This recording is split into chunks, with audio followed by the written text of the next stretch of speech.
اور یہاں پر ہمارے پاس دو شعبے ہیں، ایک شعبہ حفظ ہے اور دوسرے نمبر پر شعبہ سکولنگ ہے۔ بسم اللہ الرحمن الرحیم، السلام علیکم۔ میرا نام حذیفہ عثمان ہے اور مدارس نیوز کے ساتھ اس وقت میں موجود ہوں جامعہ مسجد ابوبکر مہد القرآن القرآن ایجوکیشن انسٹیٹیوٹ، لین نمبر 8، چٹھا بختاور، اسلام آباد۔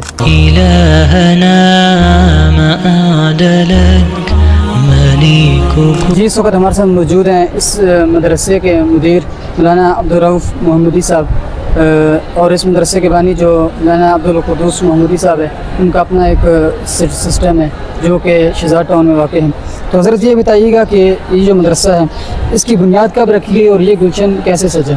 یہ 2007 میں ہم نے یہاں مسجد کا یہ پلاٹ خریدا اور باقاعدہ قیمتاً خریدا، اور اس کے بعد 2009 میں اس کی تعمیر کا آغاز ہوا، اور تعمیر کے لیے بھی ہم نے پراپر جو اس کا جو فن تعمیر کا آپ کو نظر آ رہا ہے کہ یہ ایک عظیم شاہکار ہے، تو پراپر انجینئر سے اس کا نقشہ بنوایا اور اس نقشے کے مطابق اس کی تعمیر کا آغاز ہوا۔ 2009 سے لے کر تقریباً 2012 تک اس کی تعمیر چلتی رہی۔ 2012 میں یہ کمپلیٹ ہوا، تو گویا ہماری جو بلڈنگ ہے یہ 2012 میں کمپلیٹ ہو گئی تھی، لیکن ادارے کی بنیاد ہم نے یہاں پر 2011 سے رکھ دی تھی۔ والملك لا شريك لك والليل لما أنحلك۔ جی حضرت یہ بتائیے گا کہ آپ کے یہاں ٹوٹل کتنے شعبہ جات اس وقت ہیں؟ جی دیکھیے، ہمارا یہ جو ادارہ ہے مہد القرآن، یہ بنیادی طور پہ جامع مسجد محمدی شہزاد ٹاؤن کی شاخ ہے، اور یہاں پر ہمارے پاس دو شعبے ہیں، ایک شعبہ حفظ ہے اور دوسرے نمبر پر شعبہ سکولنگ ہے۔ يا ربي هلك كل نبي وملك وكل من أهل لك۔ حضرت یہ بتائیے گا کہ جو حفظ کی کلاسیں کتنی کلاسیں ہیں ٹوٹل جو طلباء ہیں ان کی تعداد کیا ہے؟ حفظ میں ہماری ترتیب یہ ہوتی ہے کہ ہم ایک کلاس میں زیادہ سے زیادہ میکسیمم جو بچے لیتے ہیں وہ 30 کی تعداد میں لیتے ہیں، تو یہ ایک کلاس میں 30 بچے ہوتے ہیں۔ ہماری اس شاخ کے اندر جو یہ والی برانچ ہے اس میں 2 شعبہ حفظ کی کلاسز ہیں، جس میں ایک کلاس میں 30 بچے ہیں، تو گویا ٹوٹل دونوں کلاسوں میں 60 بچے حفظ کے ہیں۔ اور حفظ میں ہماری ترتیب یہ ہوتی ہے، انفرادیت یہ ہے کہ ہم حفظ کے ساتھ ساتھ بچوں کو ترجمہ بھی پڑھاتے ہیں، یعنی جو ہمارے پاس بچے آتے ہیں ایک طرف سے آخری پارے سے ان کا حفظ شروع ہو جاتا ہے، اور شروع سے الف لام میم سے ان کا ترجمہ شروع ہوتا ہے، اور دن میں 24 گھنٹے میں صرف 1 گھنٹہ ترجمے کی کلاس ہوتی ہے، اور یہ ترجمہ پڑھتے پڑھتے جب اس مقام پہ پہنچ جاتے ہیں جہاں پر ان کا حفظ ہوتا ہے، تو اس میں چونکہ ترجمے والی جگہ جو تھی وہ پارے وہ بار بار ان کی نظروں کے سامنے سے گزرے ہوتے ہیں، تو حفظ کی رفتار ان کی آٹومیٹک تیز ہو جاتی ہے، اور اسی طرح جو بچہ شروع کے 5-10 سپارے ترجمہ پڑھ لیتا ہے تو اگلے پاروں میں اس کے لیے ترجمہ بھی آسان ہو جاتا ہے۔ تو گویا یہ بچے اسی وقت میں اتنی ہی مدت میں جتنے میں ایک عام بچہ حفظ کرتا ہے بغیر ترجمے کے، اتنے ہی وقت کے اندر یہ بچے شعبہ حفظ کے اندر ترجمے کی اضافی خصوصیت کے ساتھ حفظ مکمل کرتے ہیں۔ اور ہم إن الحمد لك والملك لا شريك لك۔ حضرت یہ بتائیے گا کہ اسکولنگ کا کتنا شعبہ ہے اور اس کی کیا تفصیلات ہے؟ دیکھیے، ہم جو ہے وہ پرائمری پاس حافظ بچے لیتے ہیں۔ پہلے ہمارے سیٹ اپ میں یہ تھا کہ ہم پہلے سال میں ان کو 6ٹھی 7ویں پڑھاتے تھے، اس کے بعد 8ویں پڑھاتے تھے، پھر 9th 10th اور اس کے ساتھ جو ہمارا درس نظامی کا پہلا سال ہے اولا وہ پڑھاتے تھے، لیکن وہ وقت کے ساتھ ساتھ چونکہ ابھی بڑا فاسٹ دور ہے اور ہمارے پاس بچے جو ہے وہ بڑے کریم آتے ہیں، تو ہم نے مزید ان کا وقت بچانے کے لیے اس کو مزید شارٹ کر دیا۔ فاسٹ ہمارا ٹریک ہے سکولنگ کے شعبے میں، تو ہم پہلے سال میں ان بچوں کو 6ٹھی 7ویں 8ویں یہ تینوں کلاسیں کور کرواتے ہیں، اس طور پر کہ اس میں 70% انگلش ہوتی ہے اور باقی 30% میتھ اور اردو اور دیگر جو سبجیکٹ ہیں وہ ہوتے ہیں۔ وبادر آجلك واختم اس وقت موجود ہیں یہاں مولانا ابراہیم عباسی صاحب جو کہ انگلش لینگویج کورس کے انسٹرکٹر ہیں۔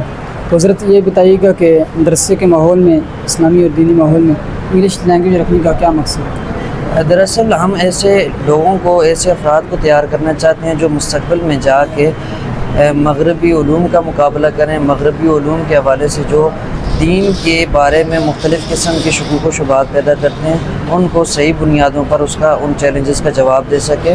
اور انگلش ایز اے لینگویج، یہ اس کو کبھی کسی بھی زمانے میں کسی نے بھی برا نہیں کہا. البتہ جو انگلش اور برٹش کلچر ہے، اس کو کسی نے بھی منع کیا، اسی تناظر میں منع کیا. ہم اس کو ایز اے لینگویج سکھاتے ہیں، ایز اے کلچر نہیں سکھاتے. السلام علیکم ورحمۃ اللہ وبرکاتہ. وعلیکم السلام ورحمۃ اللہ وبرکاتہ. My name is Mohammed Kaif. I am Amir Mavia. Mr. Kaif, nice to meet you. Nice to meet you too, Amir Mavia. Where are you from? I am from Karak. And you? I am from Nilor, Islamabad. I am learning English. And you? I am learning English. سر یہ بتائیے گا کہ جو رہائشی بچے ہیں ان کی رہائش کے لیے کیا سہولیات ہیں، یا جو غیر رہائشی بچے ہیں ان کی سہولیات آپ کیسے بتائیں؟ دیکھیے ہمارے پاس جو ہے وہ زیادہ تر بچے جو ہے نا وہ بورڈنگ والے ہیں، رہائشی ہیں، کیونکہ غیر رہائشی جو بچے ہیں ان کی ٹائمنگ یہاں پر اس انداز میں ایڈجسٹ نہیں ہو سکتی، اور پھر جو ہمارا پڑھائی کا شیڈول ہے وہ بہت ٹف ہوتا ہے. اکثر آپ سمجھیں کہ 99% بچے ہمارے پاس بورڈنگ والے ہیں. باقی رہائش کے لیے جو ہے نا الحمدللہ ہمارے پاس یہاں ایک تو جو ہے یہ بیسمنٹ کے اندر سہولت ہے ان کی رہائش کی. یہ گرمیوں میں ٹھنڈا ہوتا ہے اور سردیوں میں جو ہے نا یہ گرم ہوتا ہے، یہ ایک بڑی اچھی سہولت ہے. اور اسی طرح ہمارے ہاں اس چیز کا خاص طور پر اہتمام ہوتا ہے کہ جو چھوٹے بچے ہیں ان کے الگ سے سیٹ اپ ہو، جو بڑے بچے ہیں ان کا الگ سے سیٹ اپ ہو. کہ جو تعاون یا فیس ایسا کوئی نظم بھی آپ کے یہاں موجود ہے؟ تو ہم بچوں کو اور ان کے والدین کو ترغیب تو دیتے ہیں کہ وہ یہ سارے کے سارا اپنے اپنے بچے کا خرچ خود اٹھائیں، لیکن چونکہ ہمارے پاس ایسے بچے ہوتے ہیں کہ ظاہر ہے جو ڈیزرونگ بچے ہوتے ہیں ان کے والدین اتنی استطاعت نہیں رکھتے، تو ایک تو جو یتیم بچے ہمارے ہاں وہ فلی اسکالرشپ پہ ہوتے ہیں، ان کی کوئی فیس نہیں ہے.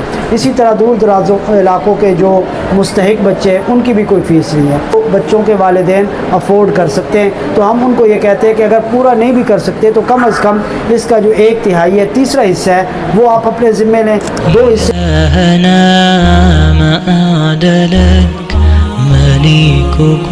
ہمارے مدرسے میں بچوں کی صحت اور کھانے کے حوالے سے بھرپور خیال رکھا جاتا ہے. صحت کے حوالے سے اگر کوئی بچہ بیمار ہو جاتا ہے تو اس کا بھرپور خیال رکھا جاتا ہے. اسی طرح جو عمومی بچوں کا کھانا ہے اس کا بھی ہمارے ہاں بہت بہترین انتظام ہے. ہمارے یہاں ہر ایک دن کی ایک چیز فکس ہے کہ اس دن وہی پکتا ہے، جس میں گوشت ہو گیا، انڈا کاری ہوگی، کڑی پکوڑا ہو گیا اور مختلف دالیں وغیرہ ہوگی. یہ ہم بچوں کو کھلاتے ہیں اور ہمارا ایک بہترین قسم کا مینیو بھی یہاں اس ادارے میں موجود ہے. على مجار المنسلات إلهنا ما أعدلك مليك كل من ملك. حضرت یہ بتائیے گا کہ مستقبل میں تعلیمی لحاظ سے آپ کے کیا پلان ہے، کتنی ترقی کرنے کا ارادہ ہے آپ؟ دیکھیے اس وقت جو وقت کے تقاضے ہیں یا وقت کے جو چیلنجز ہیں ان سے نمٹنے کے لیے ہم سب کو بحیثیت قوم آگے آنا چاہیے، اور خاص طور پر جو ہمارا دینی طبقہ ہے، دینی مدارس ہیں، علماء ہیں، الحمدللہ ان سب میں یہ شعور پایا جاتا ہے کہ ہم ایسے بچے تیار کریں کہ جو آگے معاشرے میں جا کر جو چیلنجز ہیں ان کا مقابلہ کر سکیں.